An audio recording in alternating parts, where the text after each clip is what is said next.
Hey guys, it's Totoro back for a new episode in our Meso series. Actually, I recently thought about changing my series name from Meso's Journey to Free to Play in 2020 series because I'm not limiting myself to only getting Mesos, but I'm also focusing on character progression. Let me know what you guys think. I'm not going to be changing the focus in my series at all, but the thought just occurred to me.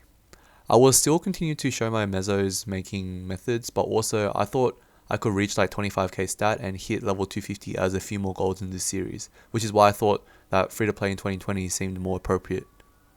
In this episode, I go through the Arcane River storyline and begin my daily story grind. I also get my Wings of Fate from the Mushroom Shrine storyline and get my Gold Adventurer's emblem. I talked about the Maple Relay event last episode, and that's something that I'm making sure to take advantage of, so make sure to do so as well. Besides that, I'm also buying some gear for my character. I'm trying to get a bit more range to do a few more bosses and also to grind more efficiently. Recently, I've had a lot of fun browsing through Reddit posts, hearing how hard it is to start a new character now in 2020 because of the Golux changes, badge removals, etc. I wanted to address these topics and talk about how this will influence my progression on this character.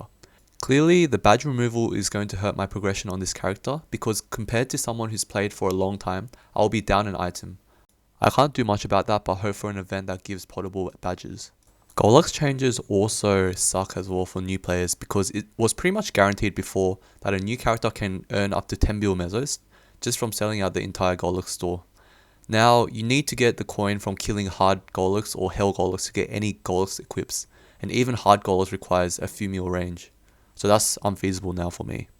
On a separate note, this clip was taken on a Sunday, so I bought 5 additional Monster Park tickets for the EXP coupons. I found it hard to find EXP multipliers this early, so this was really helpful.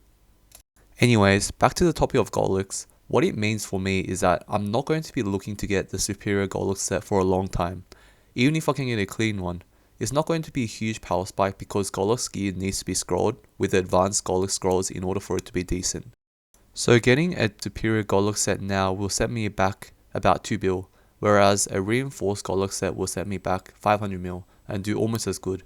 I can Starforce that set and transfer hammer it later when I get the superior set scrolled properly, but that won't be for a while. What I was hoping originally was for the Maple Relay to give me a Dominator pendant, which I can transpose into a Sweetwater pendant, so that I'm able to get boss flames and an extra 10 attack from lowering 1 star from the transpose. So you probably saw me buy a Sweetwater pendant in this video earlier. Unfortunately, I found out recently that the Maple Relay pendants cannot be transposed, so my whole plan is ruined. I think I'll try find a cheap Dominator pendant like 200 mil or lower in the auction house and try to do this later on. That extra boss flame and extra attack will be so good to use until I can get myself a perfect superior Golux pendant. The Reddit posts were only filled with negative posts about the current state of the game for new players, but that's just something we have to accept and move on. There's going to be metas that are good for new players and also metas that are going to be bad for them. It's just part of these type of games. Moving from that, what I can comment on now is that the Maple Relay and Burning World events are awesome for beginner players. I calculated about 1.2 bill investment in the Maple Relay event. If you participated in the last one before this patch as well, that's 2.4 bill mesos altogether. Burning World would also help you build your Link and Legion meals, so that's pretty good too. One concept that a lot of people wonder about is, when is the right time to buy or sell? I think this intuition builds as you play more of this game, but for example, I said last episode that I currently value the Maple Relay event as 1.2 bill. What if after this patch, next one doesn't give out Maple points anymore? If we think of it economically, the supply will disappear now, but the demand will remain constant, so Maple points will be worth a lot more, and that will be a good time to sell your Maple points. Also, double miracle time is also a great time to sell Maple points as people will scramble to get as much Maple points as they can, which will increase the demand for Maple points. So it makes sense when I say, keep on top of the events. They really dictate the flow of the market. Oh yeah, I kind of lied when I said this current Rise shop isn't useful for me. The epic potential scrolls and cubes were so good to pick up for a new account like mine.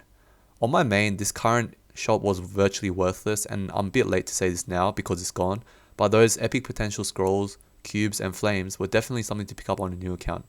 I'll be commenting on the new coin shop soon, so stay tuned for that. But anyways, back to the mesos talk. Making mesos also requires some luck. You'll win some and lose some. For example, 5 years ago, Epic potential scrolls were 150 mil normally, and I invested in buying 30 of them to sell during double miracle time.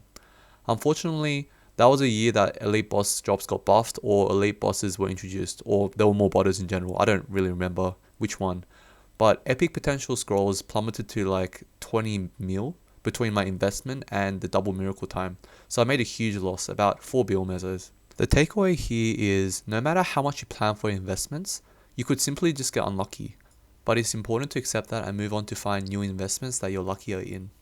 But in this current meta, for beginners, I think the intense power crystals are something that you really want to pick up on. Since mesos is worth so much more now from inflation, approximately 10 times more than they were worth a year ago, this makes flat mesos earned that much more valuable. Here is a list of the intense power crystals and their value. On this character, I'm getting about 10 mil mesos every day from the daily bosses, which is okay considering that it doesn't require much effort and this account is brand new. Obviously, I'm not going to just do this until I reach 30 bill. That's going to take years, but you can't really make investments with no mesos to begin with. Oh yeah, here you'll see me literally just constantly drop my cape until I get a decent flame off my Wings of Fate. I literally spent 2 hours dropping my cape until I rolled 60 strength flame on the cape. The RNG was so bad. A better alternative to this cape is a clean Tyrant cape, but that costs 100 mil, which I don't think is worth getting in my position. It literally adds 5k to my range for an extra 100 mil mesos, so it's just something that I ignored. Anyways, that's the end of this video, and make sure to comment below if you want to see me change this series name into free to play in 2020. Thank you.